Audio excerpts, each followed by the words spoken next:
Bon, assez parlé, qu'est-ce que c'est en gros la tokenisation? Alors, je vais vous raconter la petite histoire d'Alexandre. Alexandre a 18 ans et il entre en fac de droit et il trouve un petit boulot à côté. Donc, grâce à son petit boulot, il arrive à mettre de côté 60 euros par mois. Et tous les soirs, il analyse et recherche les forums, les vidéos, il recherche des bons placements immobiliers. Pourquoi? Bah, parce qu'on lui a dit, je suppose qu'on vous l'a dit à vous aussi, il faut que tu investisses dans l'immobilier. C'est vraiment quelque chose de super safe, sécurisé. Tout le monde devrait avoir un patrimoine immobilier. Mais bon, c'est plus facile à dire qu'à faire. Donc lui, il investit 60 euros tous les mois dans de l'immobilier. Et il continue d'investir au même rythme pendant toutes ses études, donc pendant 5 ans.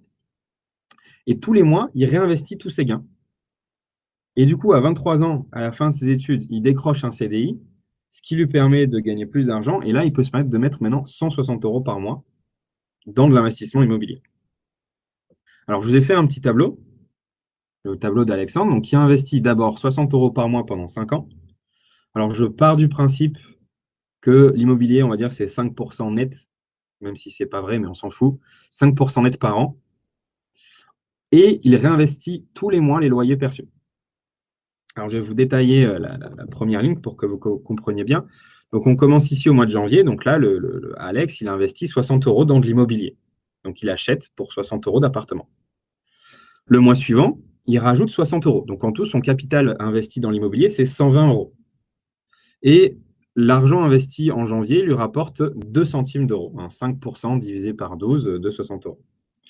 Ces 2 centimes d'euros, il est réinvesti en mars, plus 60 euros, ce qui fait 180,2 euros. Et au mois de mars, il gagne 50 centimes. Et ainsi de suite, ainsi de suite, ainsi de suite, ainsi de suite, pendant 7 ans. À la fin des 7 ans, en ayant investi 60 euros par mois à 5% par an et en réinvestissant à chaque fois tous les gains sur l'immobilier, il arrive avec un capital final de 12 000 euros.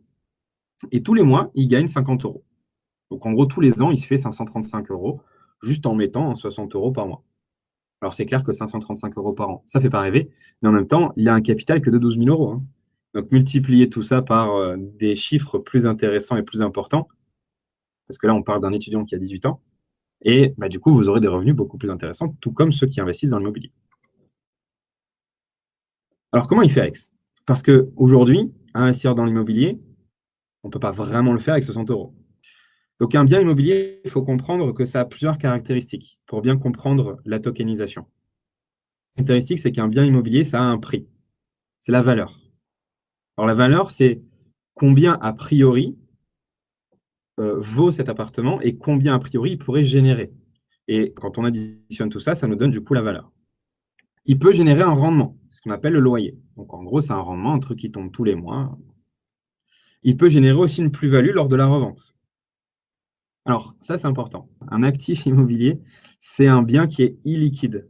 Alors illiquide, ça veut dire quoi? Imaginez que demain, vous avez 100 000 euros sur votre compte bancaire. Ça veut dire que vous avez 100 000 euros de liquidité. Vous êtes liquide. Cet argent, vous pouvez l'utiliser. Vous pouvez le dépenser, vous pouvez acheter du pain avec. Et demain, vous achetez ensuite un appartement qui vaut 100 000 euros. Donc, vous achetez cet appartement 100 000 euros. Et donc, tout d'un coup, les 100 000 euros que vous avez et que vous pouviez utiliser pour acheter du pain se retrouvent bloqués dans les murs de l'appartement. Et vous ne pouvez pas acheter du pain avec votre appartement. Vous ne pouvez pas aller voir votre boulangère et dire bah, tiens, c'est ma lampe, elle vaut 15 euros, prends-la, donne-moi du pain. Donc, c'est ça qu'on appelle illiquide, bloqué dans le bien. Bon, l'investissement dans l'immobilier, même si je suppose qu'il y en a plein qui vont dire mais non, Pascal, on va parler en règle générale quand même. L'investissement immobilier, c'est quand même compliqué. C'est pas comme ça, en 2 secondes, que je peux dire bah, tiens, cet appartement il est pas mal, j'achète demain. Ben non. Il faut passer par souvent des agents immobiliers. Après, bien évidemment, il y a notre ami le notaire dont on a parlé lundi. Il y a la négociation avec le propriétaire. Enfin voilà, c'est quand je dis compliqué, je ne dis pas que c'est insurmontable, je dis juste que c'est compliqué, c'est pas facile. Il ne faut pas dire que c'est facile. C'est long, c'est coûteux. Il y a le notaire à payer, il y a plein de frais. C'est un coût aussi en termes de temps. Il faut visiter les appartements, il faut avoir le temps pour aller visiter. Et du coup, tout ça, si en plus on ajoute le fait que la plupart du temps, pour acheter un appartement, en tout cas dans des pays comme la France, il faut passer par un crédit quand on n'a pas la liquidité. même quand on l'a, c'est toujours mieux quand même de passer par un crédit, il faut rester liquide. Et ben pour monter un crédit, il faut un dossier. Et donc, si vous avez un CDD, si vous avez 24 ans, à part s'il y a papa, maman derrière ou une grosse caution derrière, c'est très compliqué. Donc, on va dire que quand même, pour la plupart des gens, c'est compliqué d'être propriétaire et d'accéder à la propriété. Et encore plus quand justement on est jeune et qu'on a envie d'entreprendre. Il y en a qui le font, il y a plein de vidéos sur YouTube. Je vais taper sur YouTube, là, il y a plein de YouTubeurs qui font ça. Mais dans tous les cas, c'est long, coûteux et compliqué. Alors, comment il fait Alex pour investir sans aucun frais, sans notaire et uniquement avec 60 euros par mois en regardant du coup sur Internet? Eh bien, en fait, c'est grâce à Pour Moi, l'application qui est la plus excitante de toute la blockchain. C'est ce qu'on appelle la tokenisation. Alors, la tokenisation, on peut l'appeler de plein d'autres manières. Il y a la sécurisation, il y a la titrisation digitale. Alors, j'aime bien le mot titrisation digitale. Alors, la titrisation, comme son nom l'indique, c'est de quelque chose en créer un titre financier, un produit financier. Dans le cas de l'immobilier, il s'agit de créer des tokens qui sont à l'immobilier ce que les actions sont aux sociétés. Donc, concrètement, vous savez normalement tous ce qu'est une action. Une action, c'est une partie d'une entreprise qui est en bourse ou pas. En tout cas, c'est une partie d'entreprise. D'accord? Eh bien, vous pouvez, avec la tokenisation, transformer votre appartement, comme si c'était une société, en action. D'accord? Alors que là, c'est un peu plus clair sur ce que c'est que la tokenisation. C'est j'ai un appartement et j'en fais des actions. Je le divise en 10 000 petites parts. Alors du coup, comment ça se passe? C'est tout bête. J'ai donc une maison que je décide de tokeniser. Donc un peu qu'il émettait des actions. Donc il émet des actions de son appartement. Une fois qu'il a créé ces tokens, donc ces actions, on va appeler ça token. Une fois qu'il a créé ces tokens, il va les vendre. Donc c'est ce qu'on appelle la token sale. Donc il les vend à qui? Il va les vendre à Alex. Donc lui, le mec, il a son appartement, il a tokenisé, donc il a divisé son appartement en plein de petites parties, et il dit à Alex, écoute, tiens, si tu veux, tu peux acheter 60 euros de mon appartement parce que j'ai divisé mon appartement en 1 million de petits morceaux, et chaque morceau, par exemple, vaut 10 centimes. Donc tu peux acheter, si tu veux, 60 euros, tu peux même acheter 10 centimes si tu veux. Et ensuite, et c'est ça qui est aussi excitant, il y a le trading, c'est-à-dire que c'est exactement comme les actions. Une fois que vous avez acheté vos actions, les actions sont ensuite dans une bourse et les gens vont vendre les actions. Et bien là, c'est pareil. Une fois que les tokens ont été vendus, ils peuvent être remis dans une bourse et comme une action, ils vont monter, descendre et les gens vont pouvoir les trader. C'est-à-dire que grâce à la tokenisation, si vous voulez, ce matin, vous achetez 700 euros d'appartement à Paris et le soir, vous les revendez. Bon, il faut être con pour faire ça quand même parce que ça n'a pas d'intérêt, c'est de l'immobilier, ça ne va pas bouger en une journée. Mais en tout cas, c'est possible. Donc, est-ce que vous avez compris l'idée? Vous avez un appartement, vous créez des actions de cet appartement, vous vendez ces actions à des investisseurs, des gens comme Alex, qui ne peuvent pas acheter d'appartement, donc ils passent directement par le token. Et ensuite, ces tokens sont dans une bourse et les gens peuvent se les échanger. Alex peut échanger ces tokens à Jean, à Hubert, à qui vous voulez. Est-ce que ce principe est compris? On va en parler justement. Juste là, est-ce que le principe est compris? Ok, super. Bon, on va prendre un exemple. Alors, un investisseur, imaginons un investisseur. Il achète un appartement 200 000 euros. Il le loue 850 euros par mois. OK? Et il décide de le tokeniser à 50%. Ça veut dire quoi? En gros, il va créer, par exemple, 200 000 tokens. Il va en garder 100 000 pour lui, d'accord? 50%. Et ensuite, il va vendre 100 000 tokens au prix de 1 euro par token aux investisseurs. Donc, il crée 200 000 tokens, il en garde 100 000 pour lui, il en vend 100 000 à 1 euro le token à des investisseurs. Et il dit que chaque token acheté, ou en tout cas chaque token, donne le droit de percevoir, ça c'est très important, donne le droit de percevoir le revenu des loyers. Donc un peu comme un dividende. Qu'est-ce que c'est qu'un dividende pour une action? Vous avez une entreprise, l'entreprise fait des bénéfices, elle peut décider de reverser une partie de ses bénéfices à ses actionnaires. Et là c'est pareil, vous devenez actionnaire de cet appartement et les revenus que génère cet appartement sont divisés entre les actionnaires. Donc les investisseurs, alors quand je dis les investisseurs, c'est les gens qui ont acheté les tokens. Donc les investisseurs vont tous toucher une partie du loyer, mais qui est proportionnelle, bien sûr, au nombre de tokens qu'ils ont. Et du coup, le token, il va avoir une valeur. Au début, le token, il a été vendu pour 1 euro. Parce que le propriétaire, il a décidé de dire, voilà, je pense que mon token vaut 1 euro. Mais dans le futur, la valeur du token, puisque les gens vont toucher des dividendes basés sur le loyer, la valeur du token sera plutôt indexée sur le loyer. Donc, comme vous savez, il y a une forte probabilité que les loyers continuent d'augmenter. Et donc, si les loyers augmentent, la valeur du token augmente. Alors, on va faire un petit tableau. Donc, ça, c'est le nombre de tokens qui a été émis. Il y a 200 000 tokens qui ont été émis. Le loyer par mois, c'est 850 euros. Donc, quel est le revenu que l'on touche pour chaque token? Eh bien, on divise 850 euros par 200 000. Et on obtient la somme mirobolante de 0,00425 euros. Donc, si vous aviez acheté pour 1 euro de cet appartement, tous les mois, vous recevriez 0,00425 euros. Si vous avez acheté pour 10 000 euros de cet appartement, vous recevrez donc tous les mois 42,5 euros.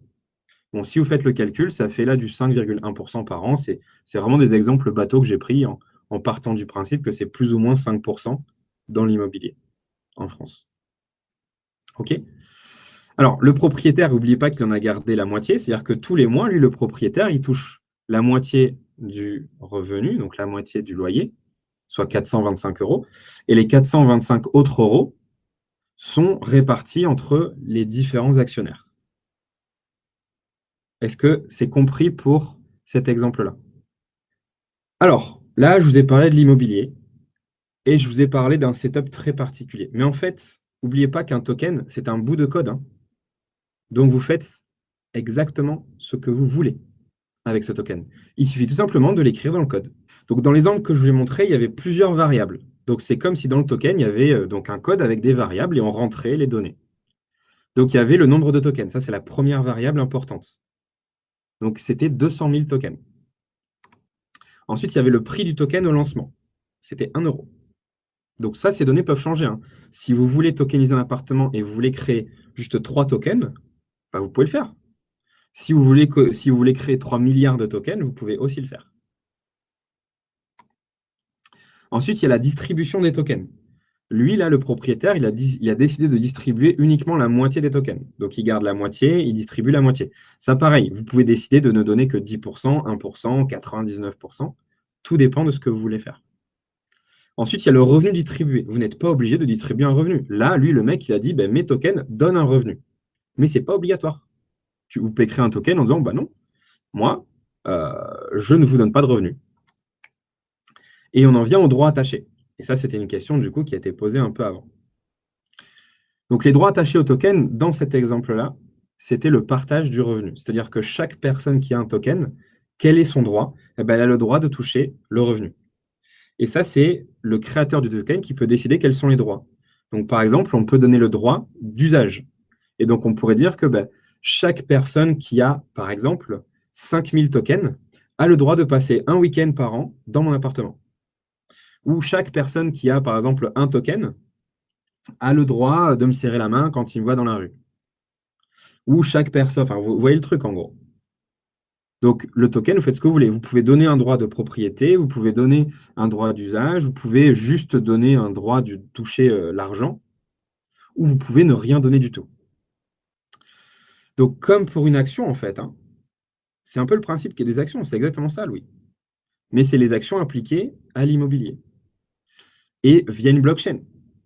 Donc, c'est-à-dire que tu n'as pas besoin d'intermédiaire. Donc, comme pour une action, l'émetteur du token a le choix de distribuer un 20 ou 50% du loyer, de donner des droits de vote, hein, le cas d'une action, ou d'usufruit aux investisseurs qui en ont un certain nombre. Bon, par contre, là où ça se différencie d'une action, et c'est là où justement, Louis, les actions elles sont complètement larguées, eh ben, un token est échangeable contre un autre token. Donc aujourd'hui, quand on est à la récré, on s'échange Dracofeu contre Florizard. Et ben, demain, les gamins, ils pourraient s'échanger, tiens, moi j'ai un appartement à Monaco, hein, j'ai 20 euros d'appartement à Monaco, écoute, je te les échange contre 17 € d'appartement à Tokyo. Et il suffira tout simplement d'un wallet à un autre wallet, bah tiens, on fait un transfert, c'est tout. Aussi simple que ça. On pourrait faire des parties de poker demain, où on dirait, bon les gars, qu'est-ce qu'on mise? Ah, écoutez, bah, moi je vais miser, bah tiens, j'ai 12 000 € de tokens d'un appartement boulevard Haussmann à Paris. Voilà la rentabilité, moi je mise mes 12 000 € de tokens. Au lieu de donner 10 € à votre gamin quand il perd une dent, bah, vous pourrez lui donner 5 € par exemple d'un token qui représente des appartements à Dubaï. Donc ça, c'est le premier gros avantage, c'est échangeable contre un autre token. Ensuite, c'est transmissible. Alors quand je dis transmissible, là, je parle de la mort. Hein, quand on meurt, l'État, il arrive, il fait «Ah, t'es mort, bah tiens, t'as plus besoin de ton appartement, bah, je te le prends. Ah, t'as des enfants? Bon, écoute, voilà le deal, je prends la moitié, puis je donne la moitié à tes gamins.» Bon, ben, un token, c'est transmissible comme ça. Tu veux transmettre tout ton patrimoine immobilier à tes enfants, tu tokenises tout ton patrimoine, hop, tu l'envoies dans le wallet de ta fille, pas de notaire, rien du tout, ta fille devient propriétaire. Voilà, un truc tout bête. Ensuite, et c'est là où c'est ultra intéressant, un token, c'est comme une crypto-monnaie, hein, c'est une crypto-monnaie, mais basée sur un appartement. Il est divisible en 1/10 millionième. Par exemple, le Bitcoin, vous pouvez acheter 0,00000001 Bitcoin. C'est ridicule, hein, ça fait un millionième d'euros. Donc, vous pouvez aujourd'hui, si vous êtes un Indien, alors je vais stigmatiser, hein, désolé, mais si vous êtes par exemple ressortissant du pays africain, vous êtes aujourd'hui à Dakar, ou peu importe, et vous ne gagnez pas beaucoup, parce que malheureusement, dans ces pays-là, hein, les revenus ne sont pas les revenus européens. Et bien, même si quelqu'un gagne 1 € par jour dans un pays africain, ou 10 € par mois, ou 3 € par mois, eh bien, il suffit qu'il ait tout simplement accès à Internet, hein, il va dans un café, il ouvre un wallet avec ses 10 € et il peut acheter 12 centimes d'appartement à Paris, 15 centimes d'appartement à New York. Et voilà. Et là, on renverse l'asymétrie. Il n'y a plus d'asymétrie. Il n'y a plus le nord, le sud, le nord qui investit dans le sud. Aujourd'hui et demain, les pays qui n'ont pas accès, qui n'avaient pas accès à toutes ces ressources, l'ont. Tout comme les enfants, les mineurs, les majeurs, etc., ou les gens qui n'ont pas beaucoup de capitaux. Alors ensuite, c'est transportable dans un wallet. C'est-à-dire que vous pouvez avoir votre appartement dans votre poche. Et surtout, et ça c'est super cool, vous pouvez l'utiliser comme monnaie d'échange. Aujourd'hui, quand vous êtes dans un bar, vous ne pouvez pas dire à la serveuse combien ça coûte. Et la serveuse va vous dire, ah ben ça coûte 0,7 actions Air France. Et vous ne pouvez pas lui envoyer des actions Air France. Ben, demain, vous pouvez. Vous pouvez dire, attends, ça coûte combien ça? Ah, ça coûte 3% de ma cabane au fond du jardin. Eh ben tiens, je te donne ma cabane au fond du jardin. Bon, c'est imagé, mais ça peut être du coup utilisé comme une monnaie. Alors là, je vous parle de choses qui sont dans le futur, hein, bien évidemment. Ça existe aujourd'hui. Il y a 3-4 appartements tokenisés à Dubaï, il y a quelques appartements aux États-Unis, il y a pas mal d'appartements en Corée. Comme je vous l'ai dit, on en reparlera après, parce que j'ai commencé à lire 2-3 trucs là, juridiques, machin, etc. Bien évidemment, ça fait partie des problèmes dont on parlera vendredi. Il faut des cadres légaux qui n'existent pas aujourd'hui. Est-ce que c'est OK pour tout le monde jusqu'à maintenant? Allez, on passe à la suite. Alors, le trading et les échanges.